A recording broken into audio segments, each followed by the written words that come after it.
Saturday. Christmas comes early. Unbelievable! Welcome to this incredible scene. Bills. To the end zone!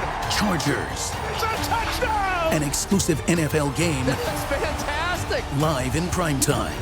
Wow! Only on Peacock. With a Christmas gift to their fans. They're having some fun now. Bills versus Chargers. Saturday, 7:30 Eastern. Exclusively on Peacock. Thanks for choosing this free Anfield Index podcast. If you'd prefer to listen to this or any of our other shows without adverts, then now's the time to check out Anfield Index Pro. With AEye Pro, you can supercharge your entire listening experience.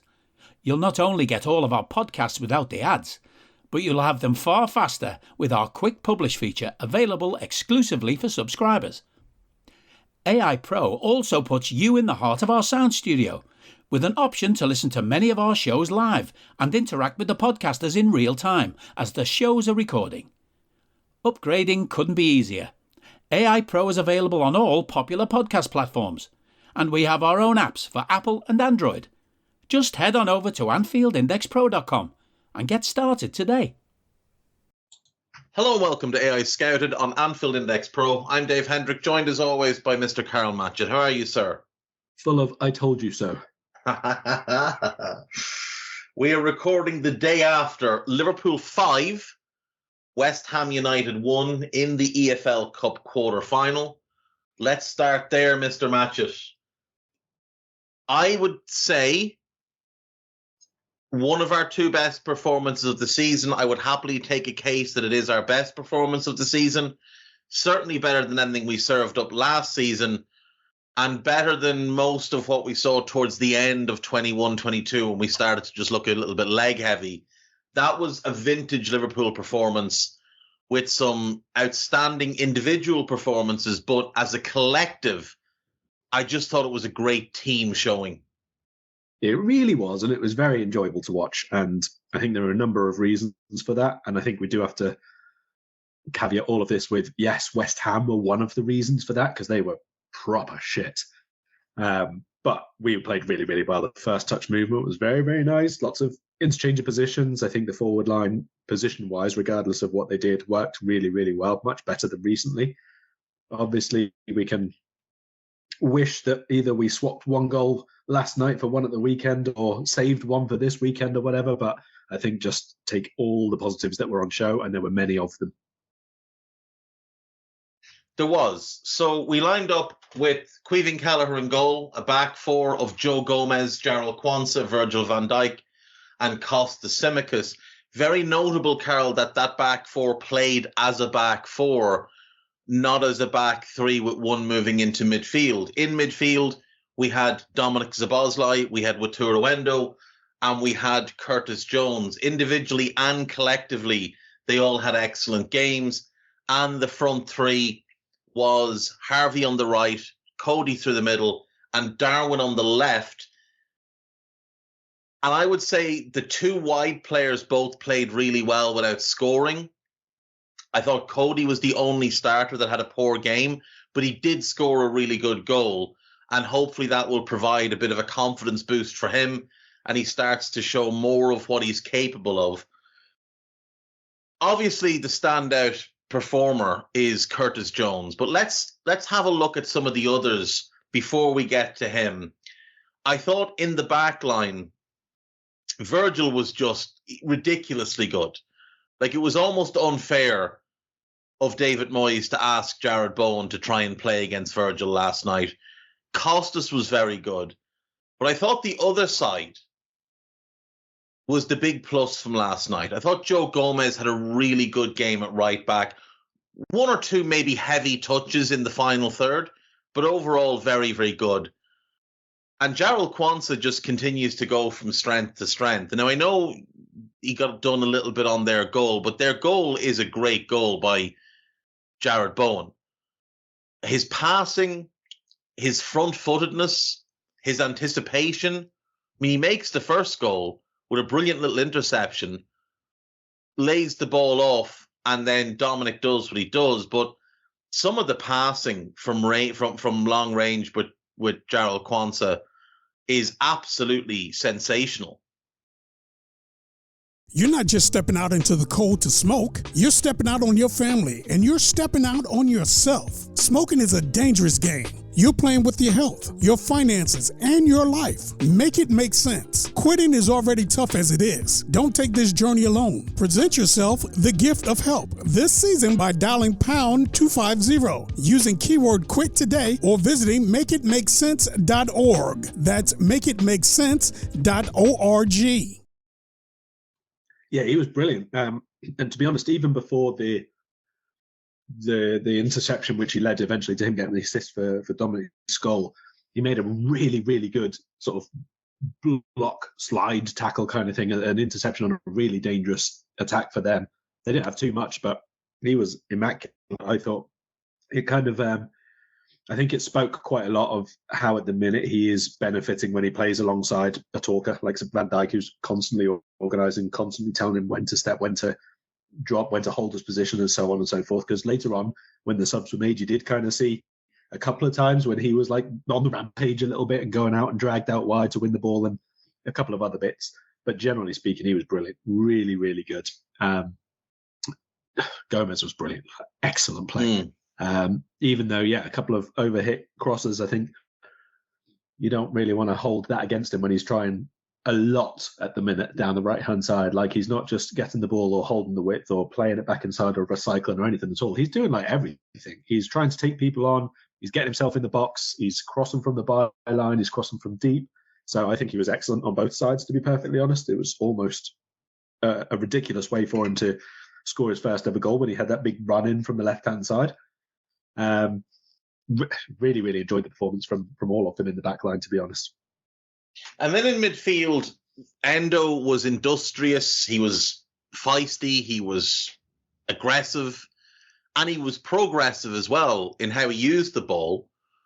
Dominic was given the role that he should have, which is that most advanced one, almost playing as a 10 at times, interplaying with the front three. I thought he was outstanding. But we might as well talk about Curtis. Karl, this is everything we've been waiting for with Curtis. This is the natural gifts that he came into the first team group with in terms of his final third play. We saw some brilliant dribbling, some outrageous little one-touch passing, and obviously 2 excellent goals. But we also saw the more important side of his game. The reason he needs to start every single game until we have a proper defensive midfielder in the team that enables Alexis to play as an 8. His off-ball work is just on another level.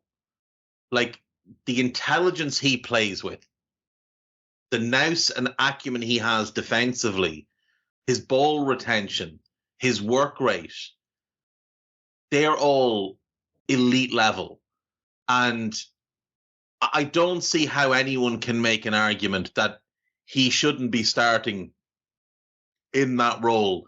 While we don't have Alexis for that role, either because Alexis is out of the team with an injury or playing as the 6, Curtis has to be in there, because it's not just that he's better than Ryan Gravenberch, it's that he makes others around him better by doing what he does. He enables the likes of Szoboszlai to do what makes him a special player. Last night was the complete package with Curtis Jones.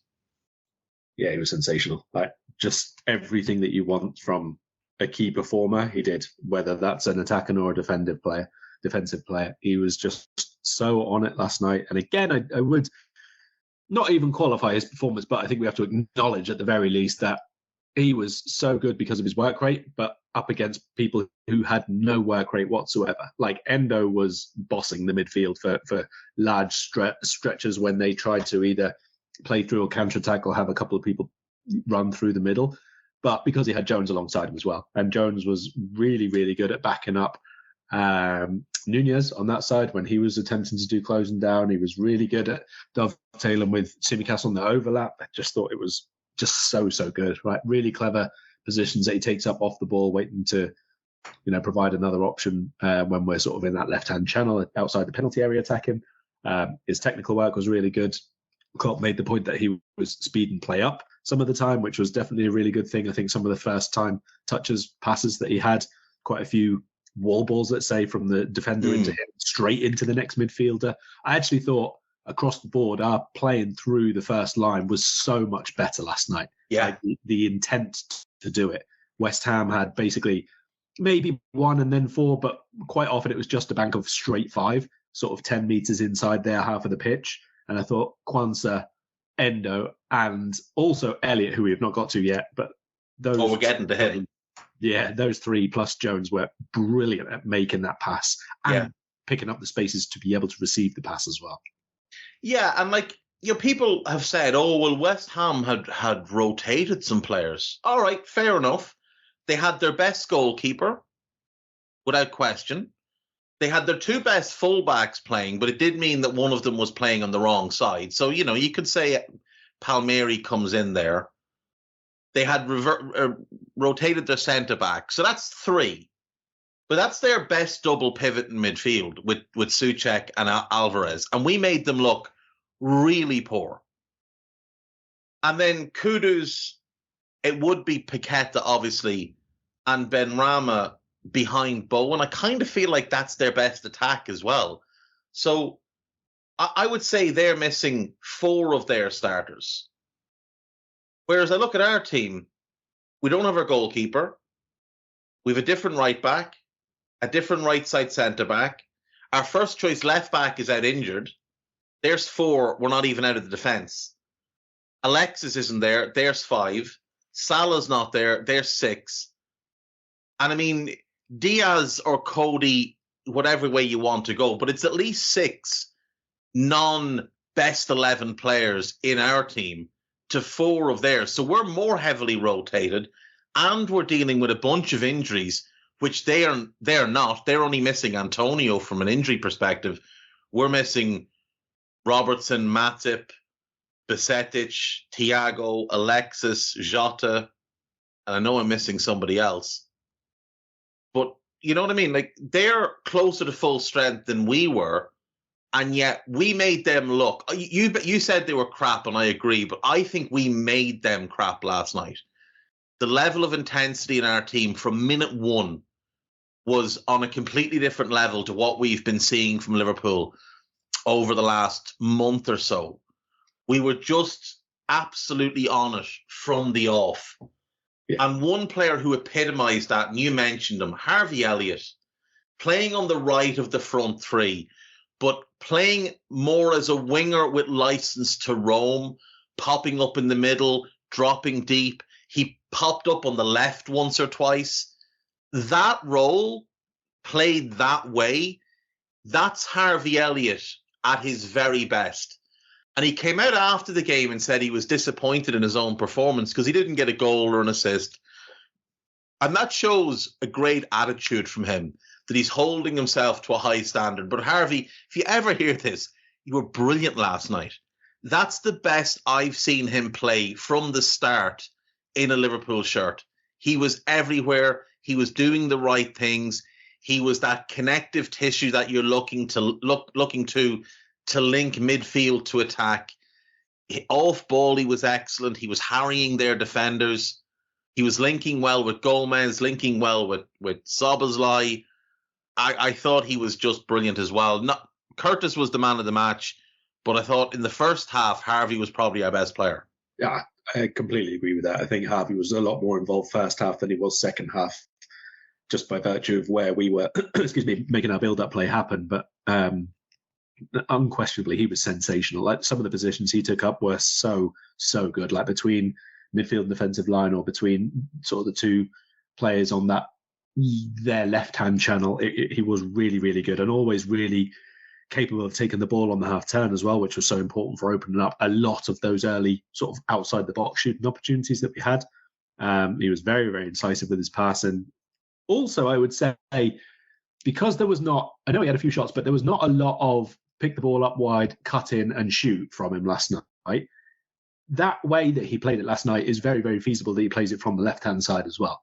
Yeah. Because it was much more of a connecting, linking play, and he'd already be obviously opened up body face because of his playing on the left-hand side, left foot. So I don't think that there would be any issue with him playing like that on either side of the pitch. And even the times that he did try long shots, they were kind of from the left-hand channel anyway when he'd come all the way across. So I don't think that that was, a performance you wouldn't get from him again. I don't expect him to start against Arsenal necessarily, but that is a really big consideration, I think, for us to take in going forward, especially if at the minute we've not had the best of Diaz recently. Darwin obviously has now been moved back out to the left last night. So there's, again, good to have the options before Jota's back. Yeah, and I mean, look, I'd rather have Harvey on the left than Jota because Jota's technical level is so inconsistent. I said that to the lads last night on Raw. I would like to see what it would look like with Harvey playing that way, but on the left. And someone then was making the case on Twitter this morning, could you play Harvey on the right and Mo through the middle with Darwin on the left? And again, against certain opposition, you probably could. And then Harvey can drop out a little bit into more of a midfield role. Maybe Szoboszlai plays the left-sided midfield role, and those two are the attacking midfielders, and Mo and Darwin act almost as a two.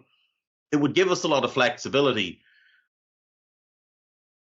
Darwin had an interesting game. I thought he was really good. He got an assist, an excellent assist on Curtis's first goal, and he was very unfortunate when he hit the post with a good shot that should have resulted in a tap-in for Mo, but Mo missed his opportunity. I thought Darwin was really hard-working, bustly, lively, doing all the things we'd sort of ask him to do out there. And obviously with a traditional left winger or a natural left winger, you'd ask for certain different things. But when you're playing him there, I thought he was really good. And, I saw a few people say, oh, well, if he's getting moved back out to the left wing, it's over for him. We bought him off a season where he'd played about half his games on the left because Goncalo Ramos played through the middle and he would play on the left. So he is capable of doing it. It's not a thing that's a foreign position to Darwin. He's also played on the left for Uruguay at times, and he's played with Suarez. So if he can be really effective out there for us, I don't have any issue with it. Like I said earlier, I thought Cody had a poor game. I mean, he only completed 12 passes. He gave the ball away 6 times. He just couldn't get himself involved. It's a little bit soft again at times, and the work rate isn't what you'd want it to be at times, but he did score a fantastic goal off an assist by Ibu. So again, like I said earlier, I hope that can be confidence boosting to him. The two things that stood out to me last night, Karl, about how we played. Number one, the fullbacks holding their width and playing as fullbacks and attacking as fullbacks and not inverting into central areas. Really, really liked that, especially then when Bradley came on. I thought he had a really good showing as well, and he did the same. He held his width, held his position, and was able to be additive to the attacks. But also, and I've said this a couple of times on different pods, this is not a shot at Trent because it's not him that's dictating this. It's the plan that dictates this. Not running a heliocentric possession game where everything funnels through one player, I thought massively benefited us last night because we were able to get the ball earlier to Curtis, to Dominic, to Harvey, and allow them to be the ones making things happen either in the final third or moving into the final third. Now, Trent came on, and I thought he fit seamlessly into what we were doing and was more additive to the shape, the style, the system. And again, we kept the back four with fullbacks wide, and Trent was able to pick passes going the full width of the pitch. We weren't as narrow and as congested and as predictable as we have been. Yeah, I think the fullbacks was definitely a big thing, especially because I think part of their plan was they were basically letting Jarrell have as much of the ball as he wants centre-back and asking him to do something with it, which we've seen teams do that to Kanate as well in the last few weeks. And really, really pleasingly. One, he was able to do something, but two, as we mentioned, the movement ahead of him was really good as well. You still have to go really aggressive with the passing and be quite brave to make that ball through the lines, but we did, and we were really, really good with that. And then, as I said before, the quick one-touch pass, which led to go out wide, the little switches from Virgil as well, which go straight out to fullback, which are a little bit higher upfield. All of these things are really good. And even if you want to take that forward, that we won't necessarily play exactly the same way all the time against Arsenal, but if and when we do that down the right-hand side, instead of Trent always going inside, Zinchenko is definitely going to be going inside if he plays for them. So you could well end up, just by process of going back to what you used to do before, end up with an not unexpected, but unintentional overload, let's say, down that flank in what will be a game of, again, very, very small details. Yeah, I do think we will probably see Zinchenko be a little bit more conservative, given the fact he's going to be up against Salah. And I don't think even though he will invert at times, I don't think he'll do it all the time, because he's not going to want to have to go herring back 30 yards to try and catch up with Salah if we turn the ball over and move it quickly out to Mo. And they don't want Gabriel isolated against Mo. They really don't want that, because while Gabriel is a good defender and he's pretty strong 1v1, Mo has done well against him in the past. And if Mo gets past him, then they're in major trouble. I think we can exploit that right flank of theirs. That left flank of theirs, our right flank. I think it's significantly weaker defensively, because I don't think Martinelli's as good defensively as Saka. Havertz certainly isn't as good defensively as Odegaard. And now Havertz might not start, but I'm assuming he will. He started there the last couple of games. And Zinchenko is not as good defensively as a Ben White is on the other side. So it will put a lot of pressure on Gabriel and on Declan Rice to cover across, which then could open up central areas if we get the ball back into the middle to someone like Szoboszlai, potentially 25 yards out, with space to step into and get a shot off. And you would be encouraging some shots against David Raya. I thought last night was really interesting, because in previous games where Trent hasn't started and Gomez has been the right back, and I think back to West Ham in the league this season when we played quite well, but Gomez was inverting into midfield. And I wonder, was last night a signal that this is how we're going to play against Arsenal? We're going to go back to doing what we do best, and we're going to open the pitch up, and we're going to attack them in wide areas. And I'm very hopeful that it will be. Just before we get on to Arsenal, is there anyone else you want to talk about, or anything else you want to talk about from last night?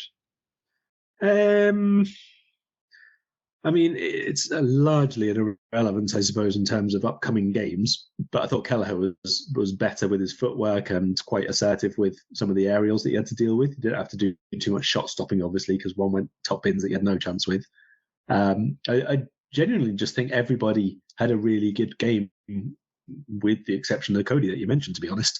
I think it was really quite important at this stage to see, let's say, the people outside the first 14 have some good games, and Endo is probably the most important of those at the minute because of Alexis's absence.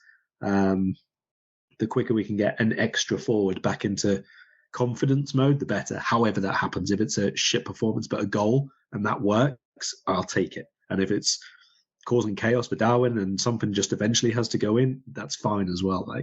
But generally speaking, I think it was just a much more cohesive team performance. Are you that person who has everything? The coolest merch and those must-have fan threads?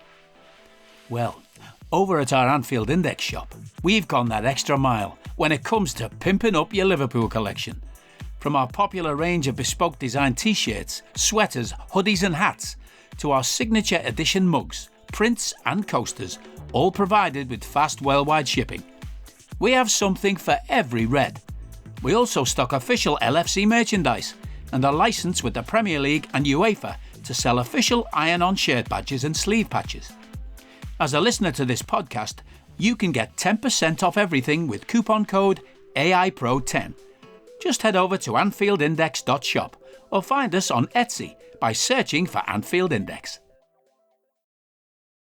Yeah, I'd fully agree there. And the draw obviously was made last night, and we have drawn Fulham in the semi-final. It's a favourable draw. We are a significantly better team than them. Now, the dates of the semi-final, they line up against AFCON and the Asian Cup, unfortunately.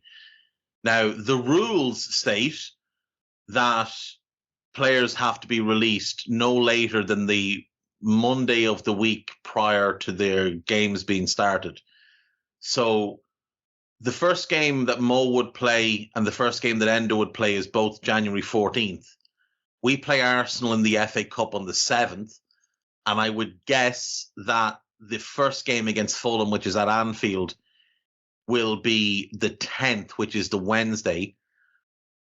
We would probably have to seek... I think ours is set for the 9th. Is it the 9th on the Tuesday? Yeah. No, that's disgusting. Yeah, then we play 23rd for the reverse. For the reverse. So they're definitely going to miss the reverse. But I wonder if we could potentially go to the Japanese FA and go to the Egyptian FA and say, look, he was due to leave on the 8th, which is the Monday. Can we keep him until the 9th? Can we keep them both until the 9th and let them play? And then they can fly out immediately after the Fulham game? Because it would be nice to have them for that home game. Yeah, I think so. I mean, look, I suppose if Salah was injured for that game, let's say an injury, would we not fancy our chances of beating Fulham at home? I don't think so. So I don't think it'll be end of the world if you can't, but you definitely want to put yourself in as strong a position as possible, obviously, going second leg away. Yeah, exactly. And look, I'm fairly happy for us to not take the FA Cup too seriously this year. I'd rather us focus on the League Cup and the Europa League. So if we were to rotate some players for the Arsenal game, I'm not against it.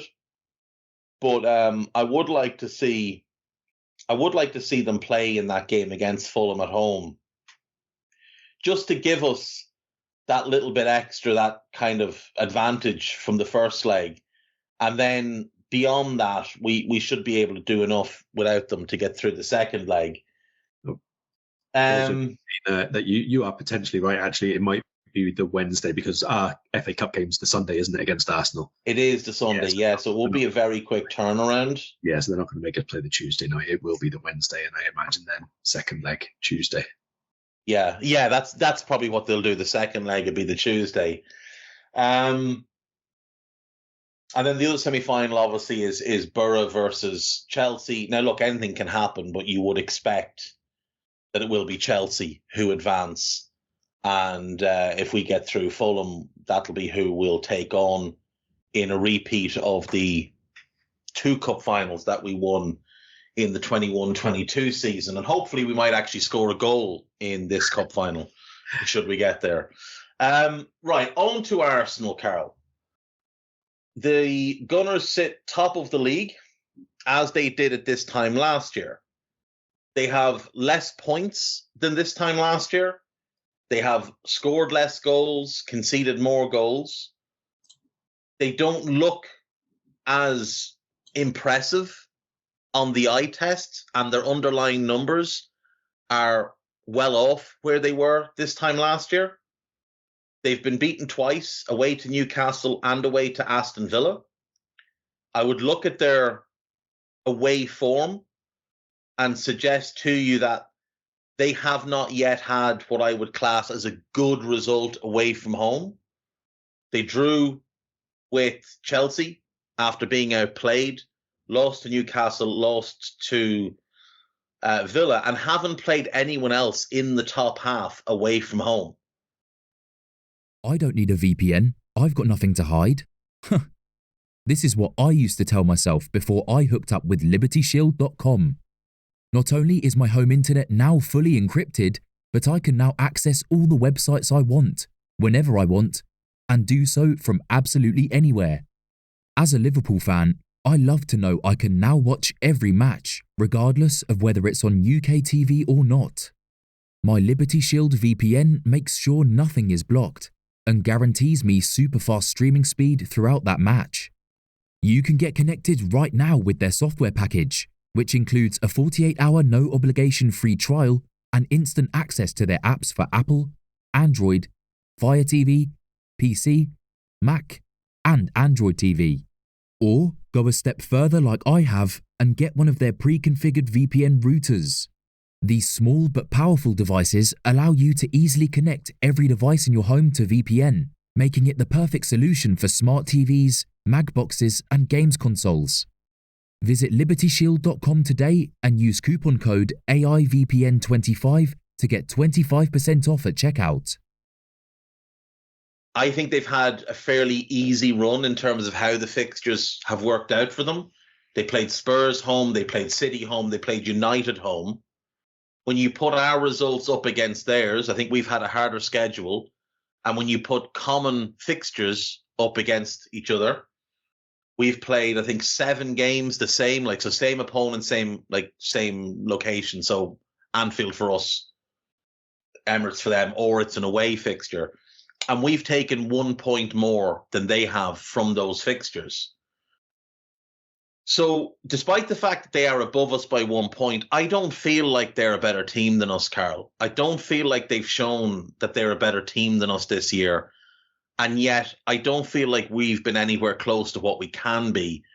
And that really does give me a lot of confidence, not just for this game, but for the rest of the season and beyond.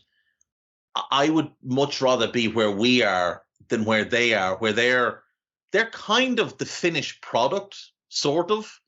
They're well over 600 million into this rebuild. It's year 3, but actually season 4.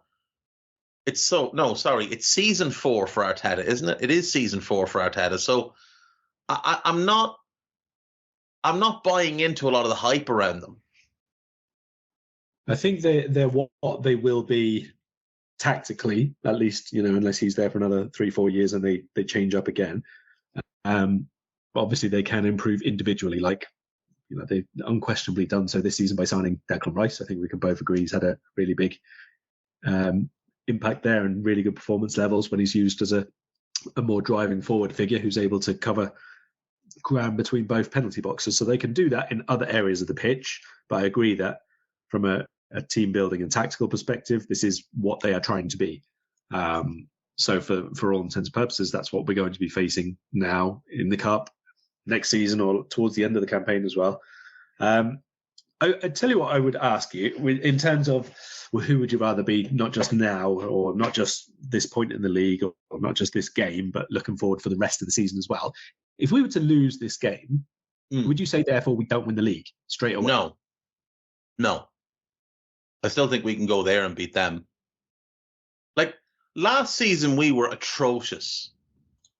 And the game at the Emirates, when they were flying and we were terrible, they needed 3 huge refereeing decisions to go in their favour, one of which is a blatantly obvious mistake, which is the Saka offside on the first goal. There's the Gabriel handball, which is as clear as day. He slaps at the ball as Jota lifts it over him. And then there's the Thiago and Jesus one, which could go either way, but for me was a dive. They needed all of that to go in their favour and us to play poorly to beat us. And at Anfield, they went 2-0 up, we changed our shape, and then we annihilated them for 60 minutes and should have won the game, but Mo missed a penalty. And Ramsdale made an outrageous save as well. Tired of ads interrupting your favorite show? Good news. Ad-free listening on Amazon Music is included with your Prime membership. Download the Amazon Music app or visit amazon.com/ad-free sports. That's amazon.com/ad-free sports to catch up on the latest episodes without the ads. Enjoy thousands of Acast shows ad-free for Prime members. Some shows may have ads. You say Rice has had a big impact, and I agree he's been very good. But has he actually had an impact, Karl? Has he been better this season than Thomas Partey was last season? I would say no. No, I'm not comparing him to Thomas. He's a much better player than Granit Xhaka. Yeah. But has he been better than Xhaka was last season? I don't think he has. Granit Xhaka was one of the 5 or 6 best midfielders in the entire league across last season. He was sensational. And I know neither of us like him, but I don't think Rice has been better than Xhaka was last season. In general, much better player. But last season, Xhaka was so important to them. He was very, very important. But I think that Rice has been this year as well. I think that without Rice playing the role that he has, Arsenal would be a lot worse off right now. So I think that's unquestionably important. But it would depend on who replaces him. Like if it's Partey and Xhaka from last season, I don't know that they're worse off. Now, again, I think he's a much better player than Granit Xhaka, like a much better player at almost everything. Xhaka is a little bit better at splitting lines with his passing. But like Xhaka was brilliant for them last year and was doing all the things Rice is doing in terms of impacting games in the final third and getting them points. And he was excellent defensively as well, which obviously is something that people point at with Rice, especially when he plays that number 8 position where you do get the most of him. I look at their team and I think that's one area you'd look to improve. Get Rice to the left-sided role where you start to take advantage of all the things he's really good at and you hide the things he's not good at and you bring in a new number 6, because it's quite clear that for reasons we can't discuss on this podcast, Thomas Partey doesn't have a future at Arsenal. So they've really got to go and upgrade on him or find a replacement for him, even as someone at the same level. Someone like Martin Zubimendi might be really good because he would help their build-up and he's strong defensively in that role as long as he has some protection, which Declan Rice will give him with his athleticism and his power and his pace. And I think that would make their midfield make a lot more sense. But when I look at their midfield now, and it's Odegaard right, Rice in the middle, and then Havertz on the left, like that midfield doesn't really worry me at all. No, I agree. And we said that right from the beginning of the season, to be honest. Like if they put Rice in the double pivot with someone, or they put Rice in the basically what we would consider as the Curtis Jones role and play him as a much more box-to-box kind of player, then that's excellent. I think that that's where he's been superb this season. It's just that it has necessitated Jorginho playing basically at the base for quite a lot of those games. And nobody wants that. No, nobody wants that. And especially I would imagine Declan Rice doesn't want that. But it has highlighted how important he's been when he has to be, because he has to do all that running that the Italian can.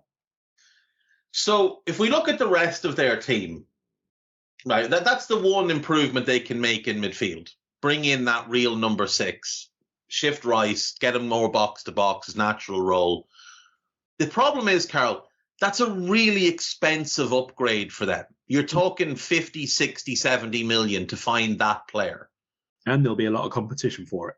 Exactly. Everybody's searching for that type of player, including us. Yeah. In the final third, I like the front 3. Saka we've talked about, we both love Saka. He's everything you'd want in a footballer. Martinelli's obviously a very good player, huge potential, does everything at 1,000,000 miles an hour. And I think when he slows himself down a little bit and adds a little bit more subtlety to his game, I think he could be a special player. And I think we will both agree Gabriel Jesus is vital to how they play. And his link-up play and his hold-up play is absolutely crucial to them. The question is there enough goals in that front 3 long-term? And if there's not, how do you upgrade it? And the obvious answer is probably to upgrade on Gabriel Jesus. But again, that's a 70, 80, 90 million pound upgrade. And then you look at the defensive line, you've got White, Tomiyasu and Timber in the right back spot, which is a little bit of overkill. You've got Saliba and Gabriel, and you've got Zinchenko or Timber or Tomiyasu at left back. So you could make a case, well, you upgrade on Gabriel. But again, you're looking 50, 60, 70 million to do that. You could make a case to upgrade on Zinchenko. But again, that's going to be pricey because of what Arteta wants from that role. You're looking at a very small group of players that you could fit in there.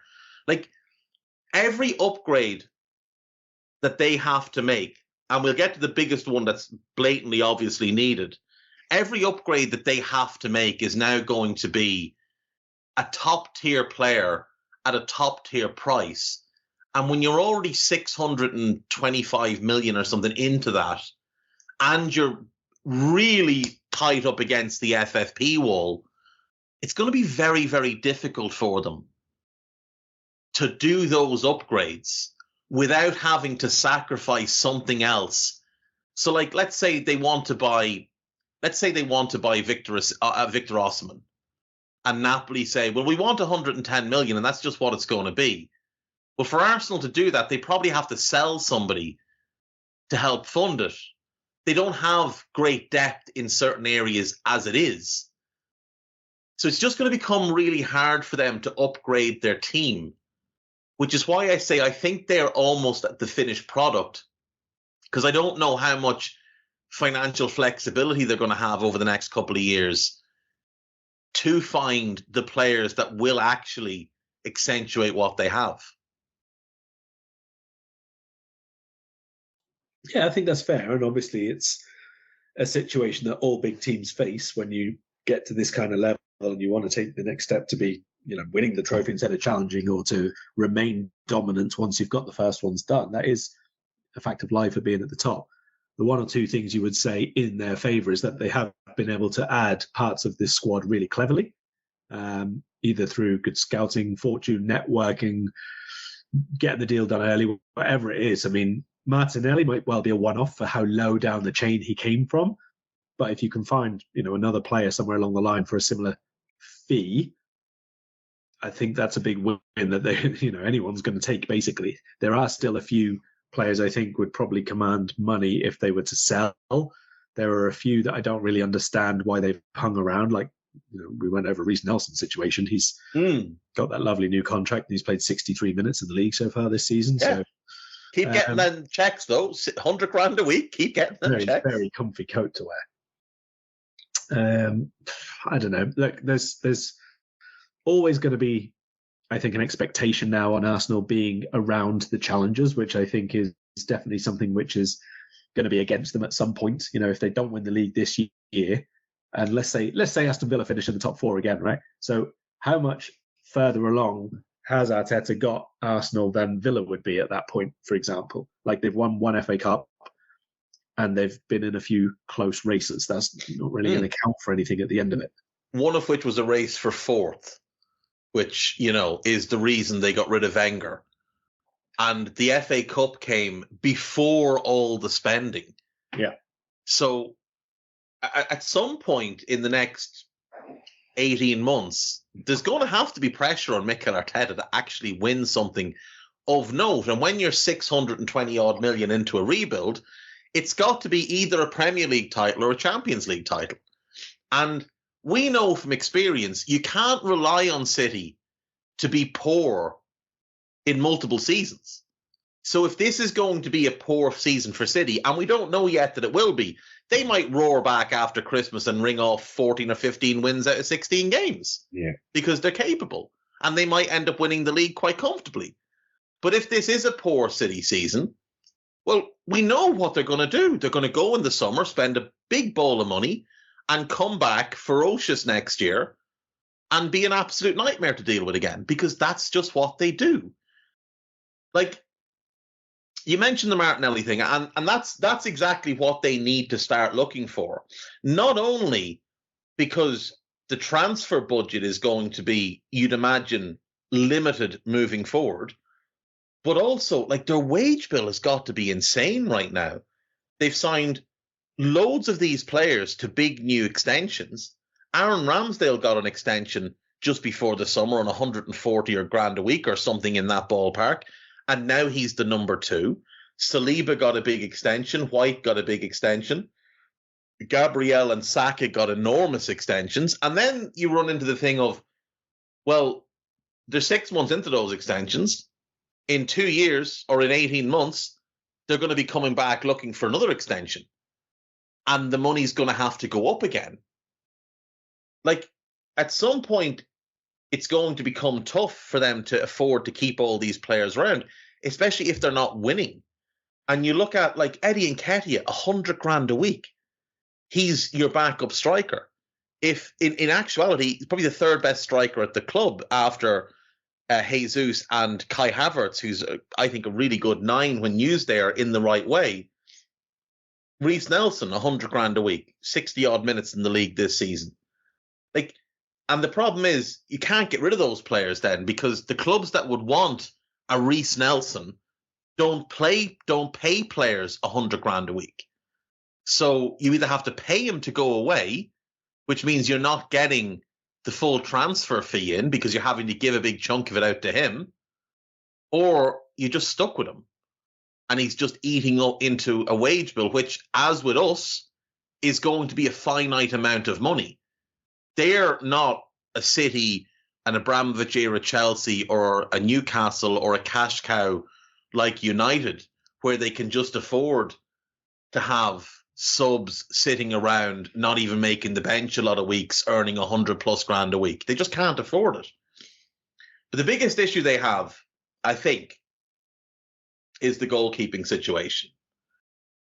Aaron Ramsdale, they spent 20 plus million to bring him in. They built him up to be England's number one, to be the best around, to be baby Alisson, among many other silly things. They gave him a big new contract, and then in the summer they went out and they got a replacement for him. And to get that replacement, they had to do a loan with an obligation to buy, because they couldn't afford to actually complete the transfer as a permanent deal because of their FFP situation. And now they're committed to paying in excess of 20 million for David Raya, who quite frankly hasn't been any better than Aaron Ramsdale. So they're going to be in a situation where they've got these two expensive goalkeepers on expensive contracts, neither of whom are top-tier goalkeepers. And I went through this a few weeks ago, and I don't know if you agree, but if you look at the goalkeepers who've won the Premier League, Kasper Schmeichel is the only one I would put in the same level as these two. I don't think any other team has won the league with a goalkeeper as not as bad is the wrong word, but you know what I mean, as questionable as these. So you could say Mark Bosnich at United, but I do think Bosnich was a better goalkeeper than either. You could say Claudio Bravo at City, but again, did he win a league? He did win a league. No, he didn't. He didn't. He got binned off after a year. So I don't know who else you'd point to. I think you need a really, really good goalkeeper. And if he's not really, really good, he has to be really, really reliable, which is what Schmeichel was, which these two are not. And I think that's a major, major hole that they're going to have to find a way to overcome. And are those owners going to turn around to Mikel Arteta and say, oh, you need another goalkeeper? The two 20-odd million pound goalkeepers you have, they're not enough for you. Now you want 40 million to go and buy Mike Magnon or whoever. Oh, well, absolutely, here's a check. Yet at some point, the owners are going to say, well, hang on, you've bought two goalkeepers, and we had two really good goalkeepers who you pushed out the door, and now they're both better than the two we have. So what are we doing here? Yeah, goalkeeper is, I think, a non-negotiable. You have to have a very, very top, either a top tier or a very close to top tier with a great defence in front of him if you're going to win the league. And I don't think that either of these two actually even come that close to being great. Certainly not right now, anyway. No, and I also don't think they've got a great defence. I think their best form of defence is the fact that they keep the ball so much. Individually, I think there's flaws with every one of their defenders. Ben White, positionally, can be quite poor. 1v1 can get beaten too easily. Saliba, slow on the turn, abysmal in the air, and doesn't actually do a whole lot of the actual defending. Gabriel is a little bit too wild at times, and his head can go, and again, positionally, he can be questionable. And Zinchenko's just not a particularly good defender. He's very good at what he does on the ball, but defensively, he does have very sloppy games. So I think, if they had our title-winning defense, if they were running out Trent, Gomez at his best, Virgil at his very best, and Robbo at his very best, in front of David Raya, then I think you could probably just about get over the line. I don't know that you can with this back four in front of that goalkeeper. If you put Alisson behind their defence, then yeah, you can win the league. But I just don't know if the combination is good enough. And I don't know that there's a goalkeeper out there who's going to be good enough that they can go and get. Because, who do you target? Magnon is probably the only truly elite level goalkeeper who's even a hint of available. And I'd imagine Milan would want ferocious money for him. Yeah. But look, 32, 33 goals is the most that any title winner has won since, say, the Leicester season. And even Leicester didn't concede that many more than that. I think it was 36, 37, something like that. So low 30s, let's say, is the absolute maximum of the modern day title winner. And last season, Arsenal, with not a very dissimilar defence to this year, conceded 43. So they need to bring that down by 10 across the season, which is not a very, very easy thing to do. No. And they haven't, as we say, I don't think that they've upgraded individually in the defence or goalkeeper positions. So then you're looking at systemic improvements. And have they improved tactically or technically? Perhaps. Do they keep the ball a bit better? Maybe. Yeah. But we've already been over this. They've got quite a tough second half of the season to come. The away games that they have towards the end of the season, they're at United, at Spurs, at Wolves, at Brighton, at Man City. All of those to come. And they haven't been to Anfield yet, obviously, because that's the whole point of this podcast. So, yeah, they're on track at the minute for this season, let's say. They've conceded the same as us. Is it, 15, 16 each so far? So by number of games played, they're on track, but that's a very difficult second half of the campaign with the fixtures that they have remaining to still stay only just at the same level they are now. Like two more games to get to the halfway point. So let's say they concede one more, puts them on track for 34 for the season, and a harder second half of the campaign to come. They've also been quite fortunate with their health as well. Now, Arsenal fans will tell you that the total number of games missed by their players is enormous, but the biggest injury they've had is Mohamed El-Neni, who doesn't play anyway. So, Jesus missed a couple of games. Jurrien Timber obviously has missed the whole season with the knee injury, and we'll see if he comes back this year, if not. But that's a position in which they have decent depth. Thomas Partey has been injured, so that's one big loss to them.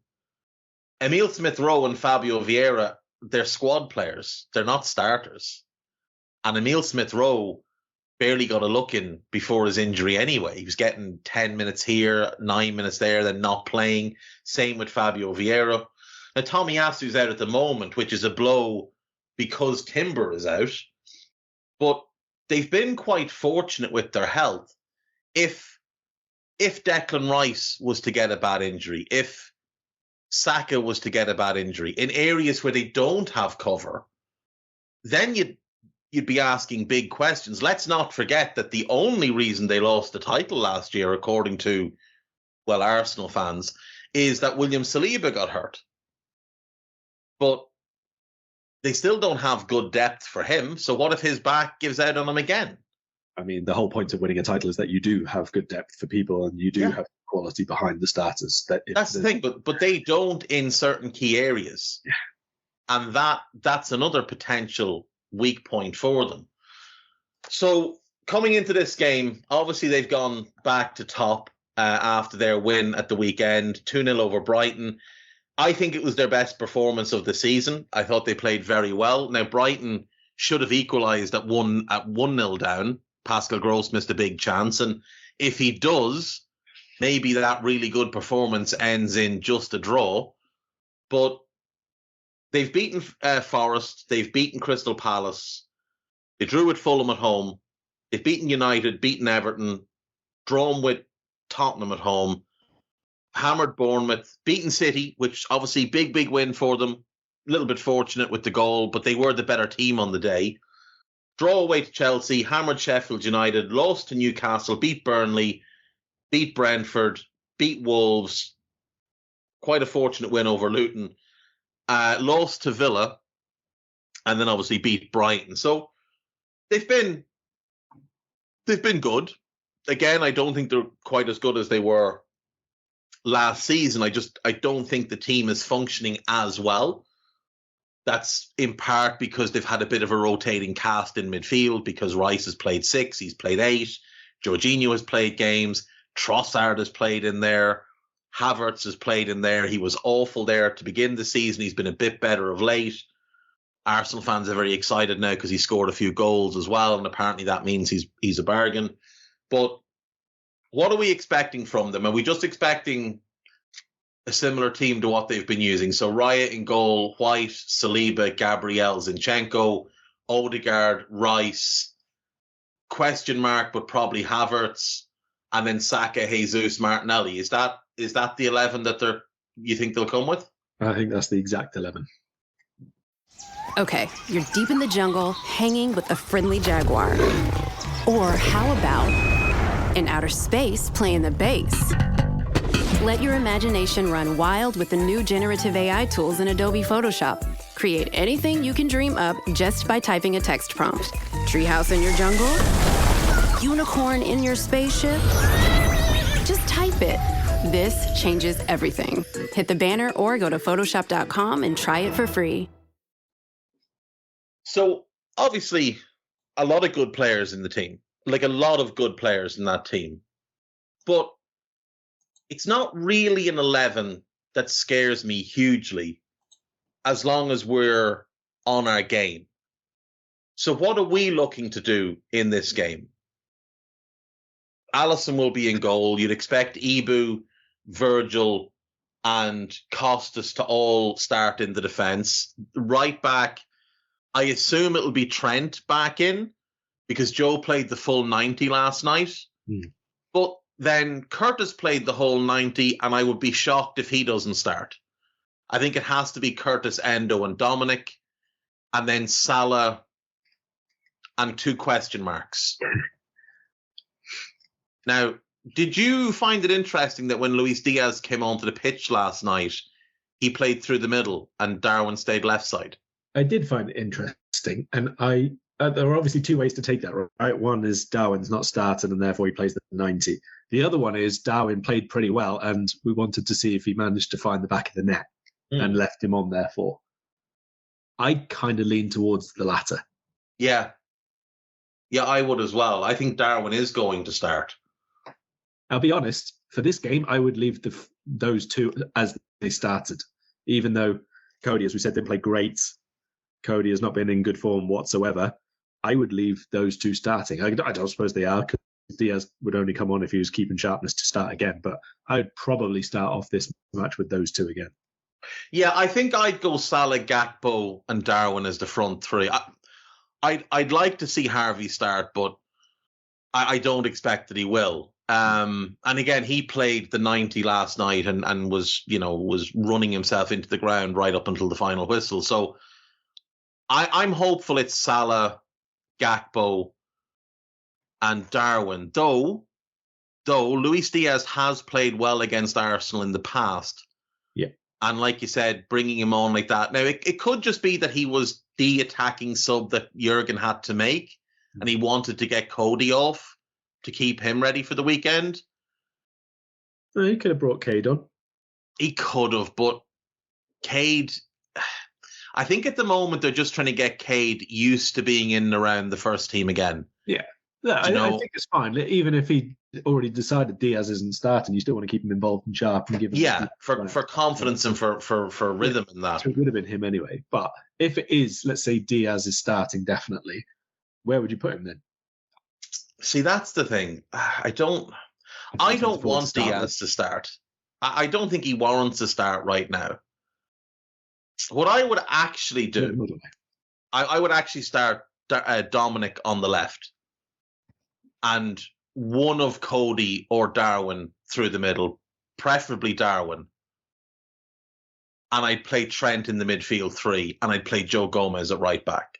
I'd go Trent, Endo, Jones, Gomez at right back, and keep the fullbacks as fullbacks and not do the inverted thing. Now, if Trent plays right back, I want us to keep Trent as a right back, but I don't suspect that we will. But if we start him in midfield, then we don't need to invert anybody else. And I do think a midfield of Trent, like if Trent was getting into the positions Dominic was getting into yesterday, I think Trent could do a lot of damage. And if Dominic is playing off the left, I think he can do damage to them as well, drifting in field. So that's what I would like to see, is Mo and Dominic either side of one of the two nines, and Trent playing right side of the midfield three with Endo and Curtis. Strikes me as a lot of changes for this game, though. New changes, I should say. It's two new changes, yeah. Yeah. Trent has been playing in midfield. Yeah, I know, but from the start as an 8, we've not seen that in the slightest. No. And we haven't seen Dominic play off the left for us, but he has played there. Yeah, of course. Previously. I think there's probably maybe going to be Trent at right back, isn't it? Yeah, it is going to be Trent at right back. So Trent, Ibu, Virgil, Costas, Dominic, Endo, Jones. Curtis, Mo, Cody, Darwin. Is that what we're... Or Diaz? Yeah, I'd go with... Hello, I'm here to annoy you. I'm here to annoy you into listening to more of me and more of others on EPL Index. We don't just have the Anfield Index stuff. We've got EPL Index as well, which covers the entirety of the Premier League. And we have 3 podcasts and a whole bunch of really good writing on EPLindex.com. The podcasts are my own Two-Footed podcast, which is every day at 4 p.m, Monday through Friday, covering the whole league. We have A Tad Predictable, hosted by Tadiwa. You know Tadiwa, he does Anfield Index. He presents A Tad Predictable before every Premier League match week. And then Kevin DeVries and his crew on the EPL Roundtable, they're every week after the Premier League match week. So make sure you listen to everything we're doing on EPL Index and follow us there on Twitter at EPL Index. Thank you. Bye-bye. No, I'll go with Diaz, just for aggression, because Cody, technically neither him nor Diaz are doing anything.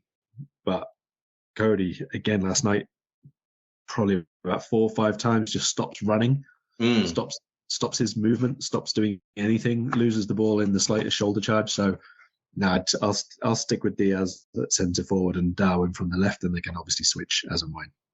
Yeah, like if he uses Diaz, I would prefer it to be Diaz through the middle and Darwin left side, and use Diaz as the chaos merchant who can go right and Mo can come central, can go left and Darwin can come central, can run in behind them, can drop off and run at them. I'd be very interested to see what that would look like, and I do think he could have some joy. I thought one of the few bright spots in that game last year at the Emirates was how good he was up until he got injured. And if you remember, he made the goal for Darwin with a run that started centrally and ended up out in the right wing. And he cut it across for Darwin, who'd started right side and burst across into the middle. And I do think when those two are in tandem and it clicks for them, they are very, very hard to deal with because they are big bowls of energy. They can be very aggressive. And the other thing with Diaz as well is he's actually quite good in the air. And William Saliba is, for a 6'4" centre-back, an abomination in the air. And that's something I'd like us to target. It's one of the reasons if Trent plays, I want him playing as a right back. And with Darwin playing left wing, just put the ball on top of Saliba and let Darwin attack it. because he will win at least 50% of them, because William Saliba is soft. William Saliba is the central defensive version of Cody Gakpo. He's big, he looks the part, but he's soft. And he's easily discouraged. And I would like us to really go at him. I think there are very small, slight differences where Liverpool players individually have the edge. If we play as we did in our last game and they play as they did in the last game, which is obviously slightly coincidentally or otherwise, the best performances for each team of the season right before they face each other. I think Liverpool have a minor edge in a couple of different areas. I think we have a big advantage in the goalkeepers. The most sizable difference between the entirety of either clubs or coaching staffs is the number ones for this game. It's like the old KDB versus Henderson gulf. City had KDB, we had Henderson, and that was their biggest advantage over us. Everything else was quite equal, but that was the gulf that separated them from us over the course of a season in a lot of ways. I agree. Alisson is infinitely better than David Raya. You could put Raya and Ramsdale in goal, and Alisson's still the better goalkeeper. That's also very, very true. Where else? I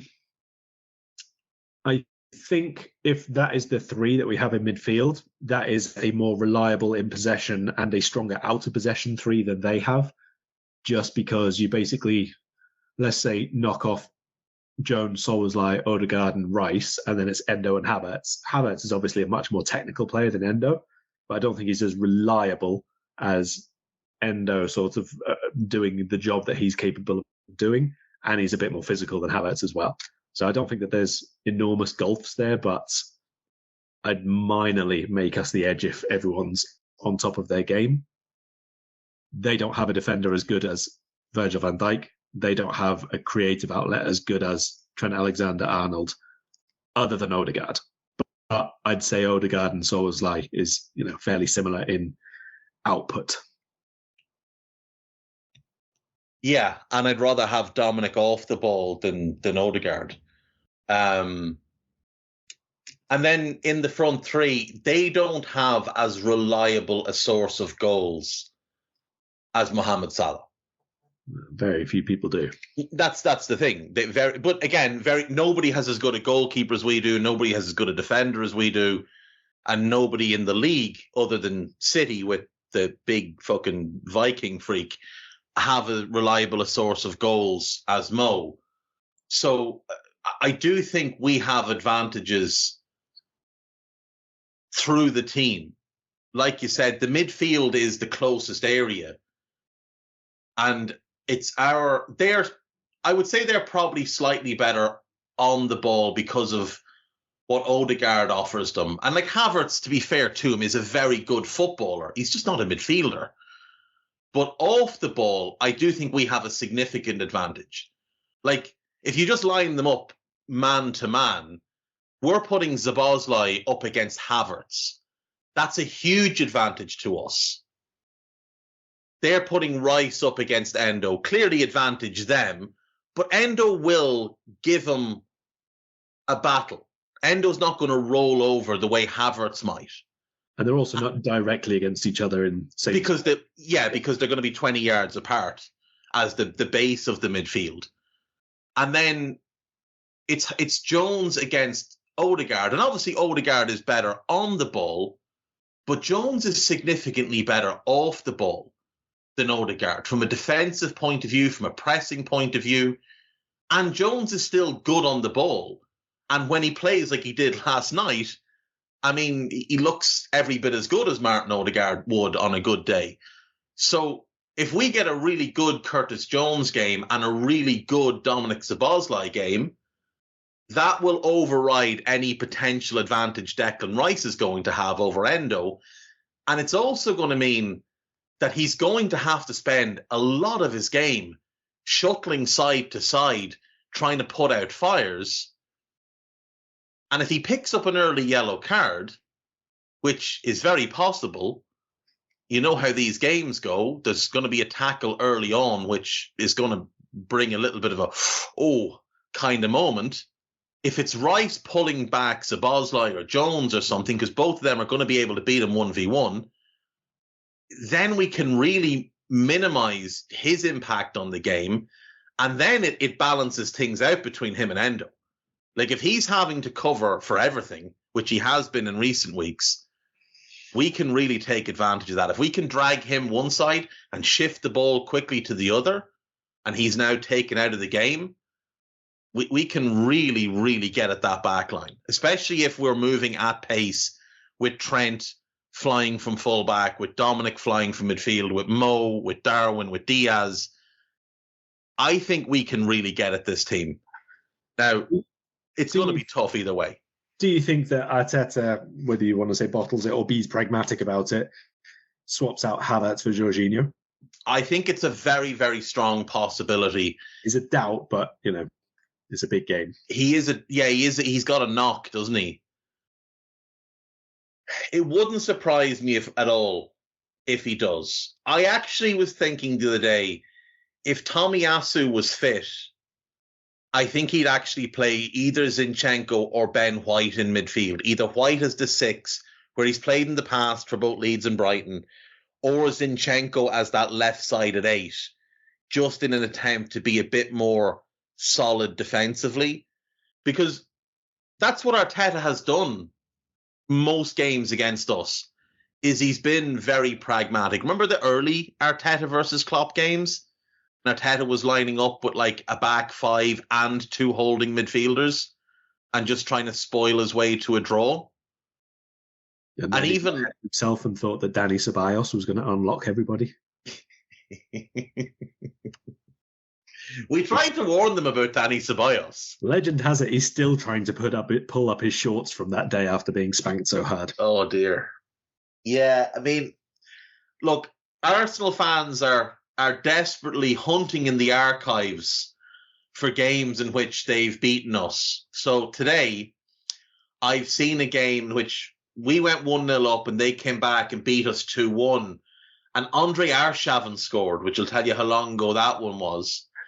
And then a 2-0 victory at the Emirates, in which I believe Santi Cazorla and Aaron Ramsey scored. That game was in the 2013-14 season. Now, as you know, Karl, I'm very much a man of the people, and I didn't have the heart to tell them that we beat them 5-1 in the return game that season. That's not even the last time we beat them 5-1, but just to give you an idea of how far we've come in the 10 years since that historic 2-0 win over Liverpool. Our 11 that day, Simon Mignolet in goal, a back 3 of Kolo Touré, Martin Skrtel, and Bukayo Saka.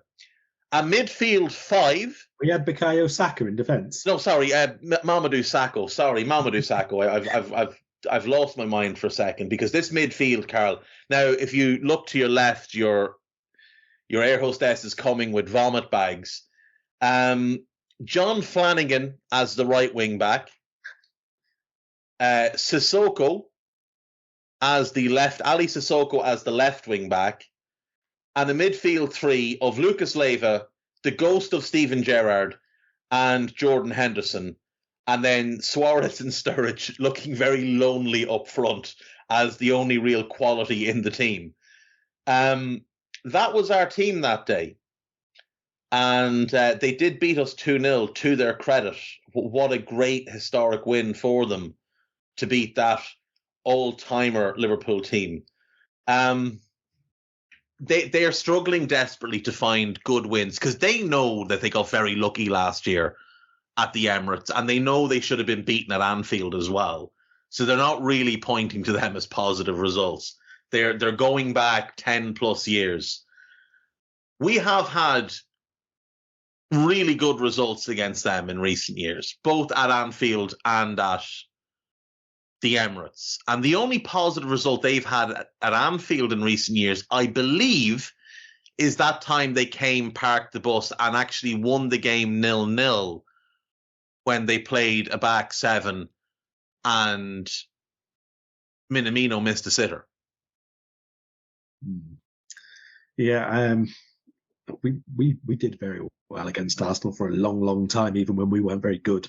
And then they became obviously particularly good, and that was a more difficult thing. But in the Klopp era, the Klopp time, the Klopp ways of playing in teams, this has usually been a game we, one, really do get ourselves up for, which is fair enough to mention. Two, the atmosphere is usually pretty good in this game. And three, they have become, for a team which tries to be very, very controlled, still up to last season contained a lot of people who were extremely emotional about things during the match. And more than once, obviously, that cost them against us directly.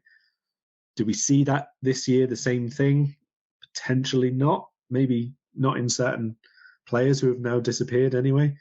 But I also, like you, I don't see them as a very, very scary team at the minute. I do think they're a very good team. I think they're well set up and they're an interesting team to watch play. And technically, they have some excellent players. They have 2 or 3 players who I would steal from them in a heartbeat. But overall, I just don't still see them as a very, very scary team. And even if they do beat us or we don't play well or whatever, no, in fact, I'll change that around to make it 2 ways. If they beat us, I think it would be because we don't play well. And even if that happens, I would still struggle to see them as a title contender. Maybe that's just me not catching up to the reality of what Arsenal are these days, but I still see too many glaring omissions for what a title winning team needs to have. Yeah, and see, that's exactly the thing with me as well. And the only thing going in their favour is that there's no great team this year. Like, City have fallen off a bit this year. Now, again, after Christmas, they might come back and just run through the league because they've done it before. And they will get KDB back, which is obviously an enormous boost because he's one of the best players in the world. And they've got that freak up front. And when that defence locks in, they can be very, very hard to break down. So, and they've got Bernardo and they've just got a whole lot of great players. Rodri, Foden, Diaz, Guardiola. There's a lot of very, very good players at that club. And if they do click into gear, you'd still make them favourites. Like, they're no further off the title this season than they were at this point last year. So I don't think they're going to be hugely concerned about the fact that Arsenal are a few points clear in mid-December. Because as they've shown, and as we talked about last year, when Arsenal were celebrating the fact that they won the league in December, and they won the league again in January, and then they won their 3rd league in a row in February, we were pointing out the title race starts with 10 games to go. And we played them in their 9th last game, and they shat themselves, and they continued to shit themselves the rest of the season. And until I see them finish a season strong under this manager with this group of players, why would I have any belief that they can win the league? Because they haven't shown me that they can. Last year, they had a good lead at the top of the Premier League and they bottled it. The year before, you couldn't be more nailed on for top 4 and they bottled it. So until they prove otherwise, that's just what they're going to be for me. And you look at Klopp's record against them, and he's got some big, big impressive wins. And you look at Arteta's record against us, and he's got a very, very lucky win last year. He's got that 2-1 win in our title-winning season when we already had the league wrapped up and we just gifted them 2 goals, having battered them all over the place. And he beat us on penalties in a Community Shield game in which he played 8 defensive players. So until they beat us in a manner where you have to go, you know what? They were undeniably the better team. Until that happens, I'm not worried about them. I'm not going to buy into the hype, and nobody else should either, because there's a lot of flaws in their team. Some big, some small, and we don't yet know how good this manager is because, you mentioned if he stays a few more years, he might change the shape again, change the approach. It really depends on what Pep does, doesn't it? Because 6 months after Pep does it, Arteta will do it, and Arsenal fans will laud him as a tactical genius. So I'm expecting at any point now we're going to see William Saliba starting to step into midfield, though he is doing it with Zinchenko rather than a centre-back the way Pep does it with Rice. So we'll see. He might change that up. He might buy himself a Nathan Ake type of left-back and start using one of his midfielders in next to a Declan Rice, or one of his defenders, rather, in next to a Declan Rice and a double pivot. Prediction, Karl. Now, before you give me a prediction, please note that we are very much under the microscope right now with our predictions after last weekend. But I will say, it was not our predictions that were the problem. It was the performance of the team that was the problem. The predictions were spot on with the analysis, likely outcomes, and everything else. It was an unlikely performance which we generated, which was the wrong thing. If Liverpool play, let's say, around the same level as they did against West Ham, we win this game. There is zero doubt in my mind. Arsenal will be better, and Arsenal will play at a higher level than West Ham did, but we'll still be at such a high level that we'll make enough chances. And again, as I say, even if they do make the same number of chances, even if they have such a good performance that they are as good as we have the better goalkeeper in place. And I think that will tell at some stage. So I've been backwards and forwards for the final score. I'll remain a little bit not reluctant or not, negative or anything like that. I'll just tone it down by one goal because, like you say, we are under the microscope. I'm absolutely going for 3 points for Liverpool. I'll go for 2-1. I think it could be more. I'm a little bit more confident then, and I think you are more confident, but you're hedging a little bit. I'm reining it in. That's all. You're afraid that the hammer will drop. In truth, that's what we're all afraid of because she's there in the chat. I'm afraid. I know she's sitting there cracking her knuckles and thinking, if these fuckers predict anything ludicrous. So I'm going to go 3-1. But I will just put one little caveat on this.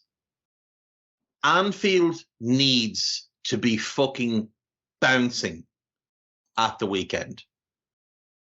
That crowd needs to be bang up for it. Now, the fact that it's a 5:30 kickoff, I think, plays into our hands.